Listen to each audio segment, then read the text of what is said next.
Procedo a la siguiente. Entonces, aquí vamos a ver las explicaciones de cómo llegamos a la angeleología. Tenemos que hablar del origen de todo este conocimiento. El origen de todo este conocimiento viene por revelación del Internet espiritual a los antiguos profetas de el hinduismo que crearon los libros Vedas dentro de la cultura védica. Hubo una señora occidental de origen ruso llamada Elena Petrovna Blavatsky que tenía capacidades multisensoriales extraordinarias.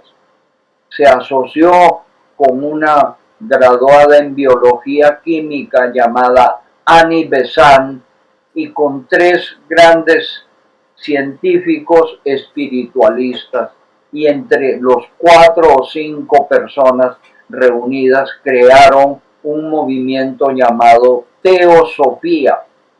A través de Blavatsky se podían interpretar los misterios sánscritos y a través de eso la teosofía reveló al mundo occidental el conocimiento de 7 cadenas evolutivas, todas perfectibles.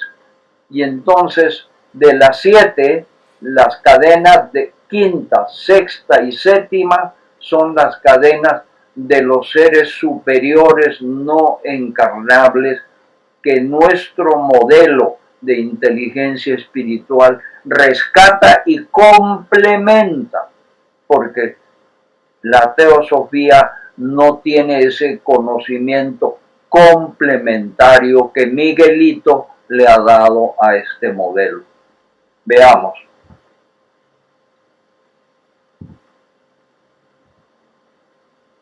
No quiere pasar, ¿por qué será? Ya. La primera cadena de las 7, y esto da origen, entre otras cosas, a que el número 7 se vuelve desde la época de los Vedas, hace 5.000, 4.000 años antes de Cristo. Este número 7 se vuelve un número místico, un número cabalístico. Por eso hay 7 colores en el arco iris científico, hay 7 días de la semana, hay todo. Trata uno de buscar siempre que todo sea 7, que no sea ni 8 ni 6. Claro que Buda se pasa a 8, pero hay otros como el judaísmo que trabaja el número 6, pero el 7 se vuelve cabalístico.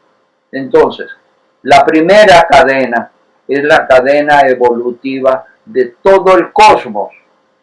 A través del Big Bang, que se crean las primeras formas de estrellas gigantescas que ya no existen y que reventaron en forma de lo que hoy llamamos las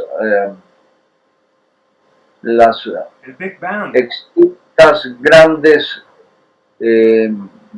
estrellas que formaron las moléculas pesadas, se llamaban supernovas. La muerte de las grandes estrellas en el cosmos primigenio dio origen a las supernovas. Y estas moléculas pesadas de las supernovas crearon una segunda y una tercera generación de estrellas, dentro de las cuales las moléculas pesadas se aglutinaron para formar planetas, lunas y asteroides. Y dentro de los diferentes planetas aparece la Tierra, Geo, y el estudio de la Tierra se llama geología. Entonces, esta primera cadena es del reino mineral. Aquí se evoluciona los primeros 5 a 8.000 años de la existencia del cosmos. Pasamos a la segunda cadena. La cadena de la evolución de algas verdeazules en el planeta Tierra, que da origen al reino vegetal, que hoy en día ya hay pues más de 20.000 especies de vegetales en el mundo. La tercera cadena evolutiva comienza con las células procariotas en el mar, que después se vuelven a través de unos 1.000 y pico millones de años, se vuelven eucariotas, células mucho más grandes que ya tienen dentro organelas para que funcione una serie de metabolismo y catabolismo celular.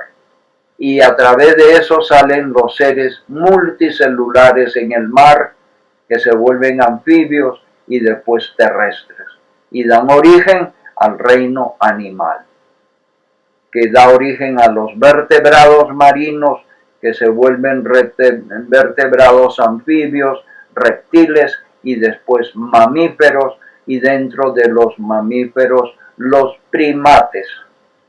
Muy bien. Y viene la cuarta cadena, donde los primates se vuelven pitecus, se vuelven homínidos, se vuelven homos, y ahí vuelve a nacer un nuevo rey del famoso antropológicamente antropoceno, el reino humano. El primero con ego racional y, para ignorancia de la mayoría del mundo, el humano contiene simbre perfectible y reciclante. El gran error que tuvo Constantino, que fue el que impulsó la iglesia cristiana, el gran error fue abolir en el año 320 y pico de la era cristiana. Constantino empezó a abolir la reencarnación, y eso eliminó el concepto reciclante de nosotros, los que somos hijos del cristianismo. Y Inteligencia Espiritual rescata con mucha valentía y mucha profundidad hermenéutica que este reciclaje es lo que ha permitido y permitirá al ser humano continuar su evolución en la quinta cadena. ¿Por qué? Porque el concepto del Nuevo Testamento y del Antiguo Testamento, con mayor razón, hace caso omiso del proceso evolutivo humano en la quinta, en la sexta y en la séptima cadena. ¿Y qué es lo que hace? Propugna que de aquí el ser humano directamente se va a Dios cuando muere, si muere en gracia de Dios. Pero si muere en pecado, entonces se muere directamente como castigo al infierno si el pecado es mortal, y si el pecado es venial, entonces se va al purgatorio.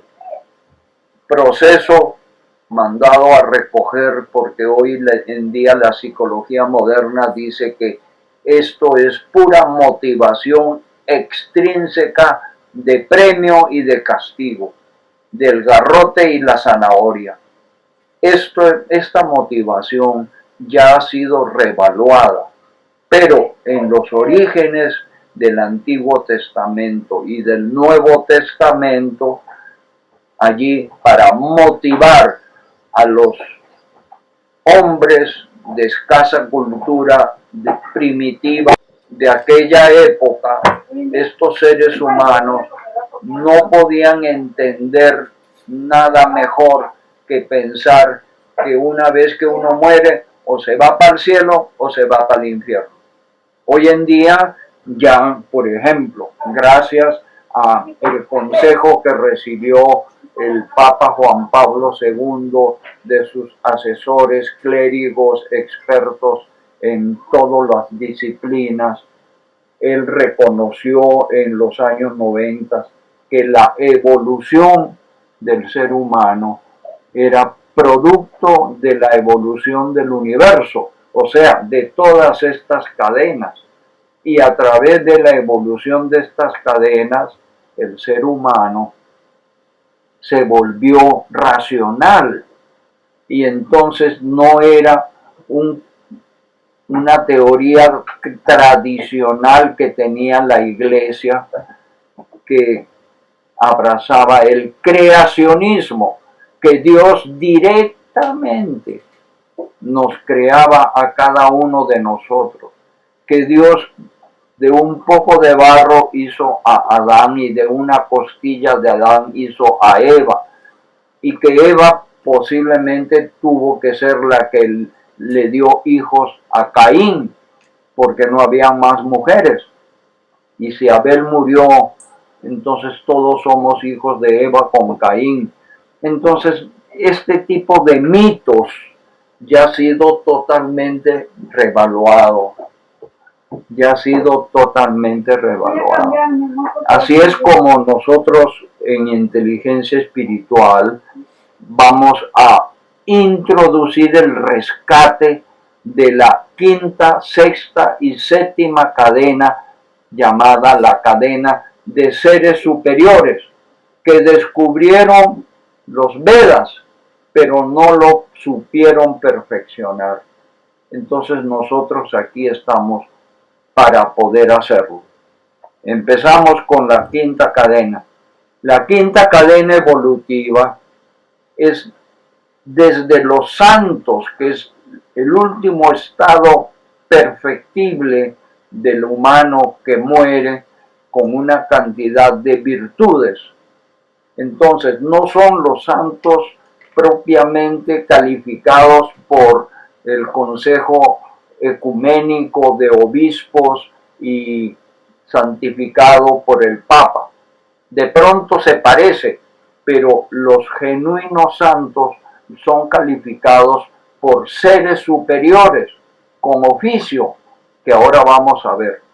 Ellos, seres superiores llamados jueces espirituales, jueces divinos, hacen la evaluación de cada uno de los cimbres con su resimbre de cada humano que fallece, y no esperando hasta el último día del final de los tiempos, sino que sucede en el proceso del más allá, a medida de que el alma disuelve el ego para evitar que el ego se vuelva alegoso en el proceso del juicio, y el juicio empieza a funcionar después de ese periodo con solo la conciencia pura del simbre humano, que no tiene mecanismos de defensa para alegar, que no tiene puntos ciegos y que acepta con racionalidad lo que los jueces divinos le van a evaluar. Entonces, a través de ese proceso, el ser humano en su forma más pura, que es el simbre espiritual, llega a ser considerado por los jueces, no por el Consejo Ecuménico Cristiano de Seres Humanos Vivos, llega a ser considerado santo. Estos santos contienen una cantidad de estructuras básicas de conciencia en su simbre, pero para ser un ser superior se necesita muchísimo más cantidades de elementos de estructuras básicas de conciencia. Por eso que un santo no tiene suficientes estructuras básicas de conciencia para volverse un ángel, sino que se necesitan muchos santos para configurar el ángel nuevo que van a ser como el primer reemplazo generacional de la quinta cadena. Estos ángeles son guardianes, ese es el oficio que tienen, y que incluso muchas sectas católicas reconocen y hay algunas que no reconocen a los ángeles. Hay algunos que tampoco reconocen a los santos. Pero eso ya son razones no, para mí, no muy racionales. Son razones más a un nivel emocional, a un nivel mítico, a un nivel de, para mí, imperfecto de razonamiento. De todas maneras, este modelo reconoce que es coherente que la religión cristiana reconozca como herencia del zoroastrismo. Miren, el zoroastrismo, que fue una religión de hace 3000 años, reconoció al primer ángel caído, ¿sí?, que se llamaba en esa época Iblis, y ese ángel caído después se refleja en el concepto de la sombra de la maldad que era representada por los invasores de la Babilonia, que venían de la Mongolia, y estos eran la sombra de Iblis, y a esta sombra de Iblis se le llamaba demonios, y creían que el jefe de todos los demonios era Iblis. Entonces Iblis, a través de diferentes idiomas, llegó a llamarse Satanás, y de ahí llamarse también diablo. Entonces, obviamente, este concepto de ángeles y ángeles caídos, que proviene del zoroastrismo, lo captó Abraham en la ciudad de Ur y lo fusionó con sus conceptos mosaicos de Moisés, y llegó al judaísmo. A través del judaísmo, los ángeles llegan al cristianismo. Pero hasta ahí llegan como guardianes, y míticamente también llegan como mensajeros en una categoría superior llamada arcángeles. Estos arcángeles, que algunos de ellos ayudan a iluminar a profetas del Antiguo Testamento, iluminaron a la Virgen María para que conciba a Jesús. De ahí nace el mito. ¿Por qué? Porque ese mito también lo usaron otros grandes escritores para la vida de otros grandes profetas, como el profeta Isa. 7 siglos antes de Jesús, el judaísmo antiguo tenía una secta llamada los nazares o nazarenos, cuyo profeta principal era Ersa, pero después fue reemplazado con una división de sectas por Isa. Y para que Isa pudiera ser superior a Ersa, Isa tenía que tener el distintivo de que su mamá, que se llamaba Miriam, había sido recibida por un arcángel para anunciarle que su hijo iba a ser por inmaculada concepción, y así nació Isa, 7 siglos antes de Jesús. Y los evangelistas actuales, o por lo menos pues del Nuevo Testamento, los evangelistas tomaron ese mito y se lo adjudicaron a Jesús de Nazaret. ¿Para qué? Para que pudiéramos garantizar en la naciente iglesia las características que los pobladores de la época antigua pudieran considerar como características extraordinarias, válidas para abrazar la nueva religión apostólica que se estaba creando entre Pablo y los demás apóstoles. Muy bien, entonces así las cosas, los arcángeles cuando ascienden se llaman virtudes. Estos son mensajeros, tienen la virtud o la misión de anunciar grandes cambios para la humanidad, hasta donde sabemos. Pueden tener otras misiones más que no sabemos. Entonces, así las cosas, los guardianes, que son ángeles, que vienen de muchos santos, se vuelven ángeles, y algunos ángeles ascienden a ser arcángeles mensajeros y virtudes mensajeras. Estos ascienden a ser consejeros kármicos en grados jerárquicos de querubines, serafines y tronos.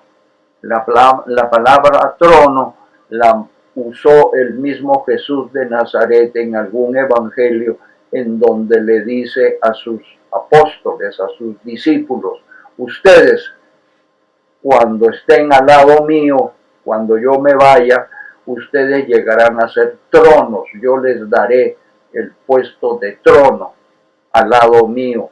Entonces este trono se convierte en la palabra de una jerarquía superior a los que ya se conocían antes.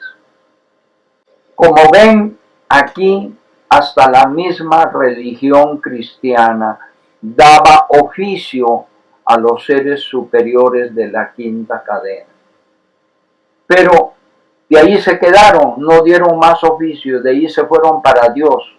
Y entonces decían que el humano, cuando se moría, se iba derechito al cielo o derechito al infierno, o pasando por el purgatorio. No había de otra. Y los niños tenían que pasar, cuando se morían como niños, al limbo, y nadie sabía qué pasaba con ellos después.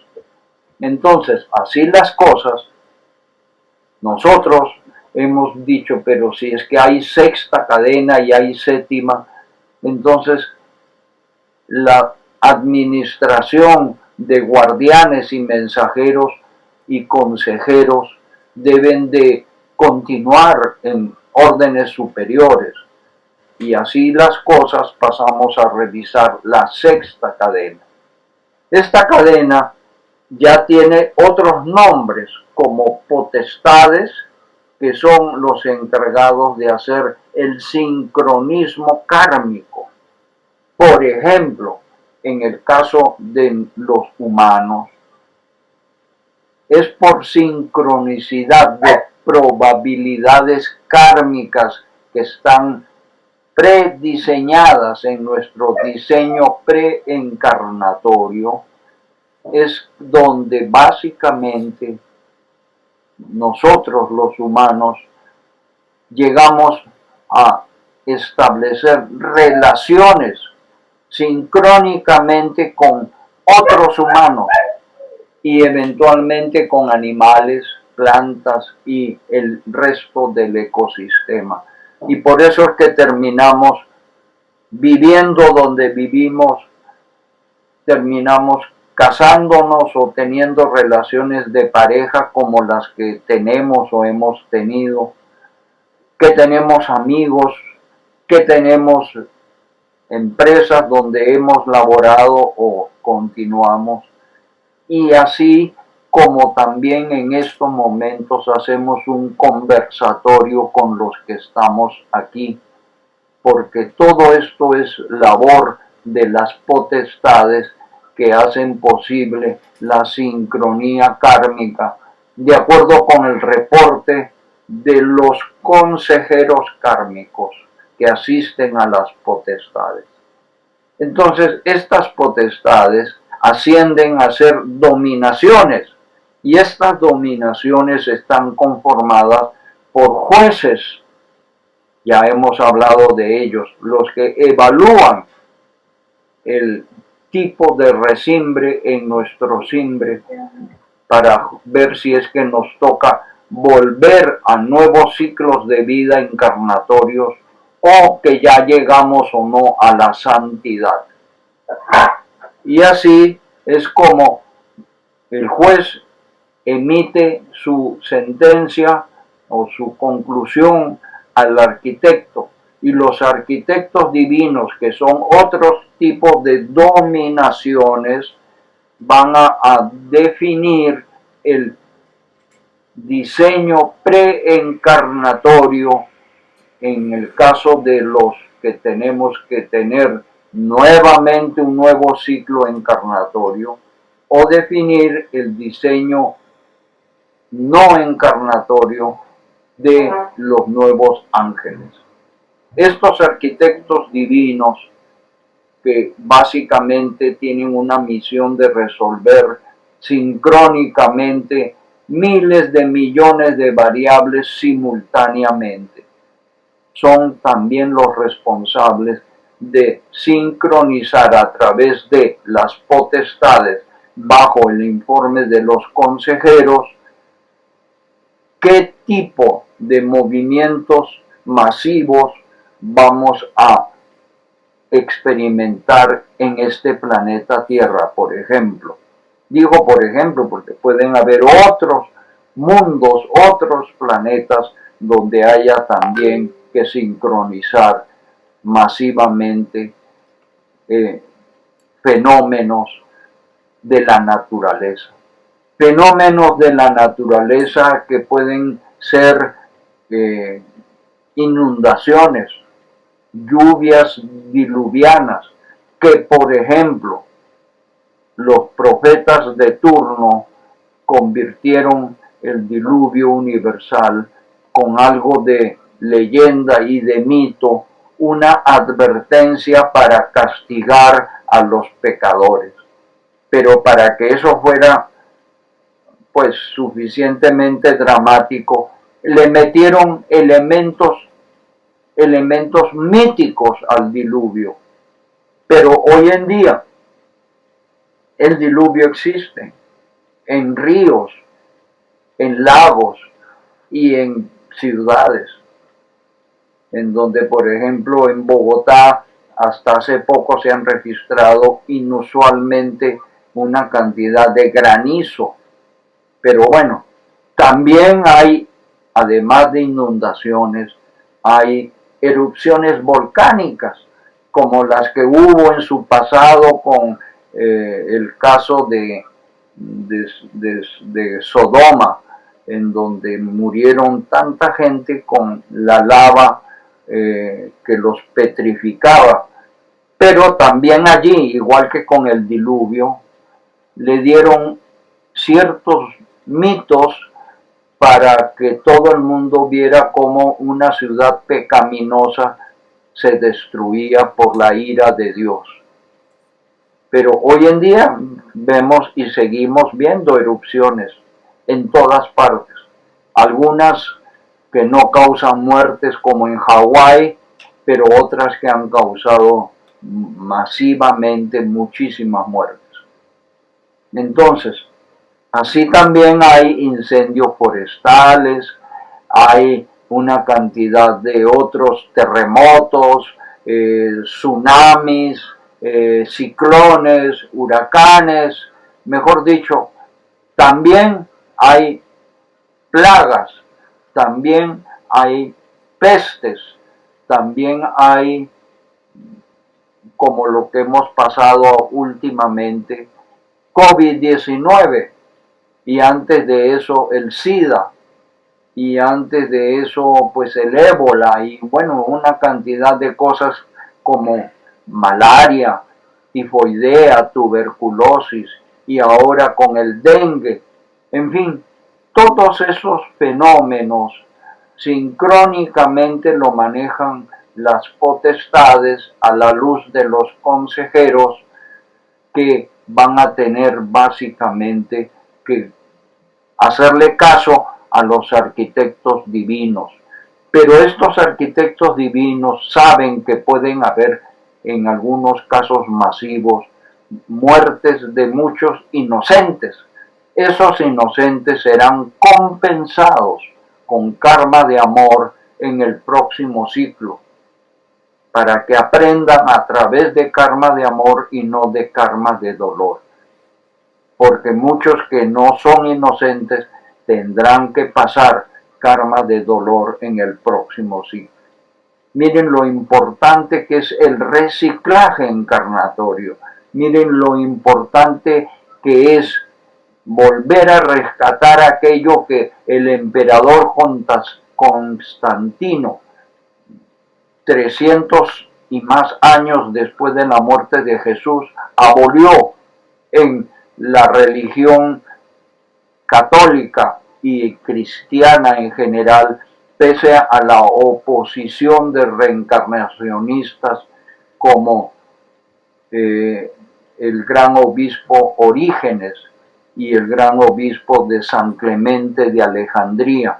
Ellos eran reencarnacionistas, y como los gnósticos hasta ahora son reencarnacionistas, porque no le hicieron caso al Papa de turno que se alió con el Imperio Romano desde la época de Constantino a través de los diferentes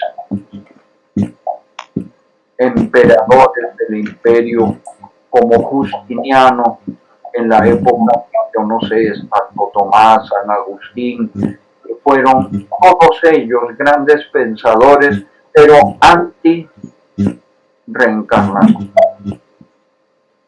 Voy a pasar a la siguiente. Entonces entramos a la séptima cadena evolutiva, que es llamada la de los seres crísticos, que es por eso que el apóstol Pablo llamaba a Jesús mi Cristo, el Cristo, porque él pertenecía a esta cadena, a la cadena de los últimos que ya en su grado de perfección, lo único que les falta es hacer una gran labor para llegar a ser parte de Dios como receptor universal.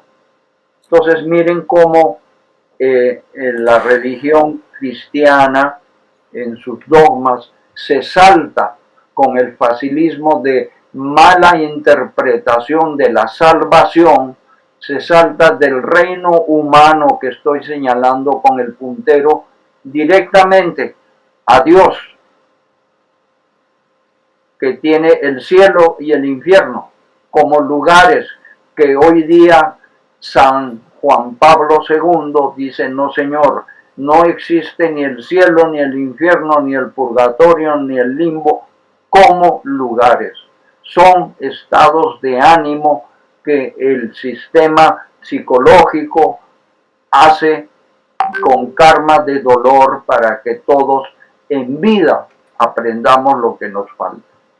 Entonces, hay algunos seres encarnados humanos que tienen un infierno de vida, y hay otros que tienen un cielo de vida, y otros que tenemos un purgatorio de vida, y hay inocentes niños que mueren en un limbo de vida. Entonces, así yo creo que rescatamos el concepto de San Juan Pablo II, de que no existe ni el cielo, ni el infierno, ni el purgatorio, ni el limbo como lugares, sino como estados de ánimo. Ahora, esto es una teoría un poco especulativa, yo diría educadamente especulativa, que posiblemente uno de los tantos príncipes era Jesús antes de encarnar como humano, y para poder ascender a ser un ser crístico tuvo que hacer la sagrada misión de formar la iglesia cristiana para introducir a los 10 mandamientos de Moisés el concepto del amor, el concepto de perfección, porque él fue el primero que dijo: sed perfectos como perfecto es el Padre, y dijo: la verdad os hará libre. Y obviamente dijo: un segundo mandato o una segunda ley os doy: amaos los unos a los otros, porque todos estos eran para llenar el vacío de los 10 mandamientos. Por eso los fariseos de la época de Jesús eran soberbios. ¿Por qué? Porque la soberbia no era castigada dentro de los 10 mandamientos. Eran vanidosos, y eso tampoco era castigado dentro de los 10 mandamientos. Si ustedes analizan los 10 mandamientos, eso era para adorar a Dios y también para defender la familia como núcleo de la sociedad primitiva, de la cultura naciente del mundo. Pero ya después llegó Jesús a tratar de complementar, de completar el concepto. Pero la iglesia cristiana está en mora de volver a modernizar estos conceptos, incluso los que dio Jesús. ¿Qué es lo que estamos haciendo nosotros a través de la propuesta de las leyes espirituales, universales, fundamentales que hemos hecho y que ustedes conocen y que en la capacitación express, en la tercera de ellas, habla de estas leyes universales? Creo que ese es el mérito, porque a través de esas leyes casi que completamos el conocimiento que está a nuestro alcance para poder tener una base ética, para que la moral derivada de esta ética sea absoluta. ¿Por qué?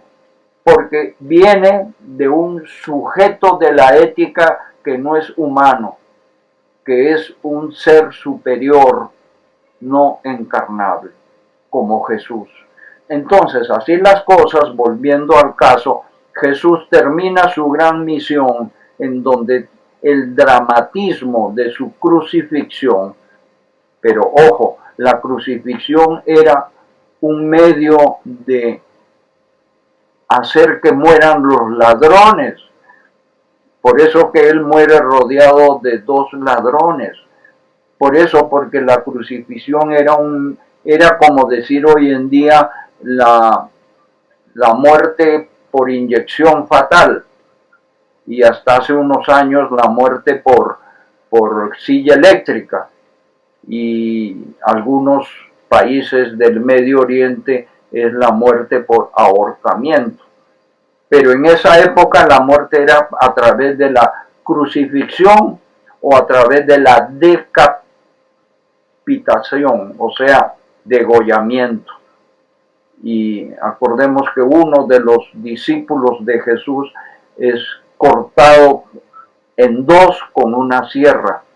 Miren lo horrible, lo cruel que eran los castigos de muerte en esa época. Pero eran castigos que nadie protestaba. No hubo ningún juicio de protesta ante un ser crucificado. Y por eso también a Pedro lo crucificaron, a Pablo lo crucificaron. Bueno, volviendo al cuento. Entonces, esta hipótesis educada dice que Jesús, cumpliendo esa sagrada misión que la complementa asistiendo multisensorialmente a través del Internet espiritual a Pablo, que es el apóstol que nunca lo conoció, pero que fue fundamental para el crecimiento y propagación de la iglesia naciente que estaba metida dentro de los hijos de Israel. Pablo fue el que sacó el cristianismo dentro del mundo gentil y llegó a Roma a cristianizar a muchos romanos. Entonces, gracias a Pablo, que a través de Jesús recibió esto también como complemento a la misión de apostolado que hizo Jesús en vida, Jesús ascendió a ser de un príncipe a un ser crístico. Príncipe que se quedó Iblis, que es el actual ángel caído, que algún día, como dice la tradición zoroastrista, Iblis recuperará su corona perdida y volverá nuevamente a obedecer las leyes de Dios. Entonces, así las cosas, la ascensión de Jesús de príncipe a ser crístico es una suposición educada. Y a través de eso Jesús es una fuente de liderazgo del Internet espiritual del bien. Fuentes de liderazgo que ocupan todos los demás seres superiores, porque en ese Internet espiritual del bien actúan desde ángeles, arcángeles, virtudes y obviamente en forma indirecta actúan querubines, serafines, tronos y potestades. Y de una manera indirecta en el más allá, las dominaciones a través de jueces y arquitectos. Y así el principado es el umbral para el ser crístico y el ser crístico es el umbral para Dios. Entonces miren que esto tiene sentido porque la quinta, la sexta y la séptima cadena van a permitir un proceso de continuidad del perfeccionamiento del ser humano.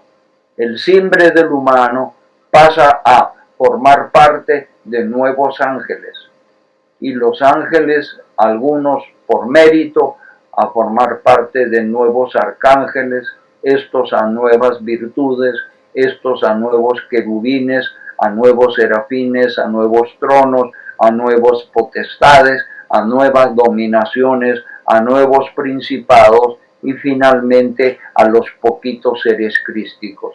Por eso esto es la pirámide evolutiva, que cada nivel tiene menos individuos, pero mucho más calidad de individuos. Y así es como vamos de la cuarta a la séptima hasta llegar a Dios.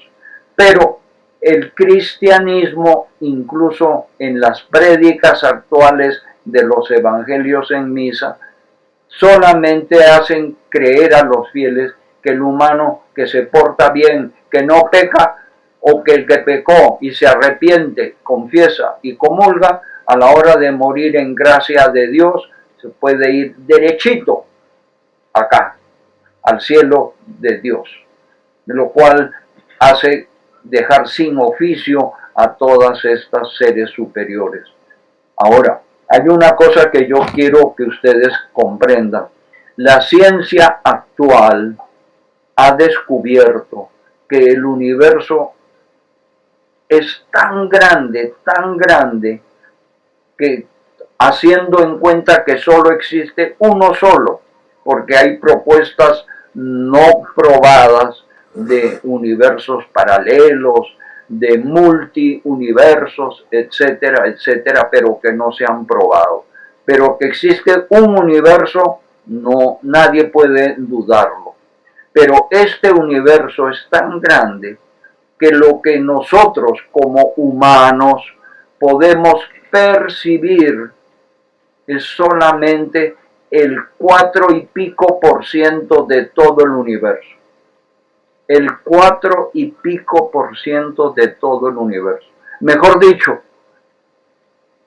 todo ese 4 punto y pico del universo percibible es gracias a la fuerza electromagnética que impacta en los 5 sentidos que tenemos.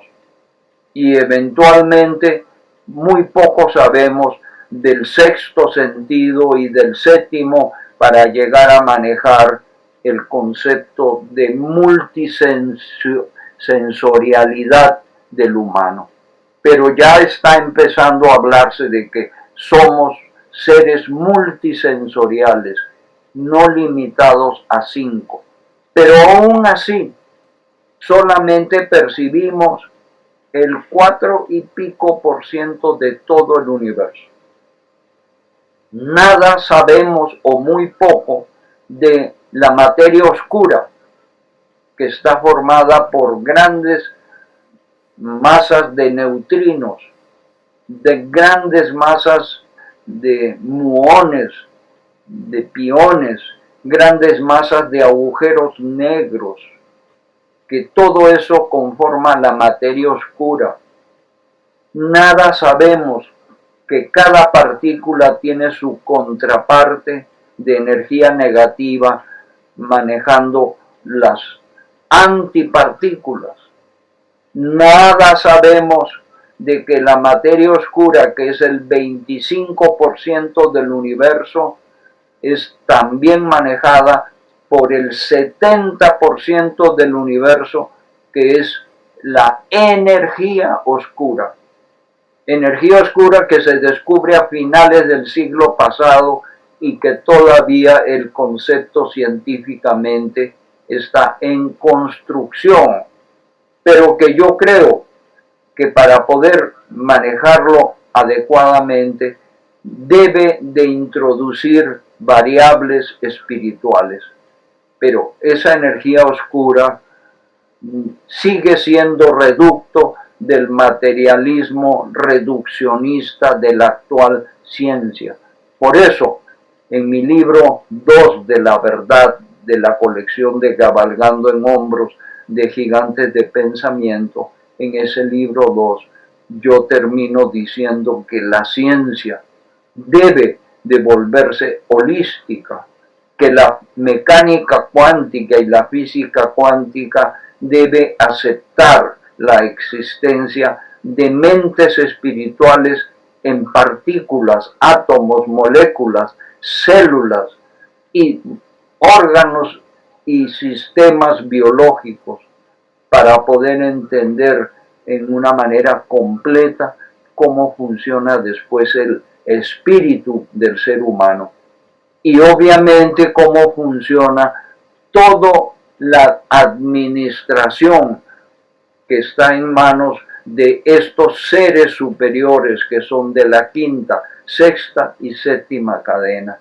porque estos tienen oficio y el oficio de ellos sirve para que ellos vayan ascendiendo escalonadamente hasta llegar a Dios. Entonces miren que algún oficio tendrán algunos de estos seres superiores para manejar la materia oscura, de la cual no sabemos nada, para manejar la energía oscura, que es el 70% del universo. Y que todo esto es solamente para que entendamos el 4,5% del universo manejado por el electromagnetismo o la energía electromagnética. Pero como la administración moderna nos dice que nosotros no podemos quedarnos con las manos cruzadas, tenemos que tomar decisiones para nuestra vida, basado siempre en información incompleta. Y dentro de la información incompleta, creo que inteligencia espiritual está completando muchos de estos vacíos.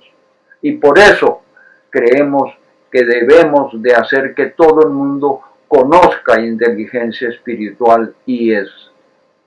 Voy a pasar entonces a la siguiente lámina, que es un poco más gráfica, que complementa todo lo que he dicho.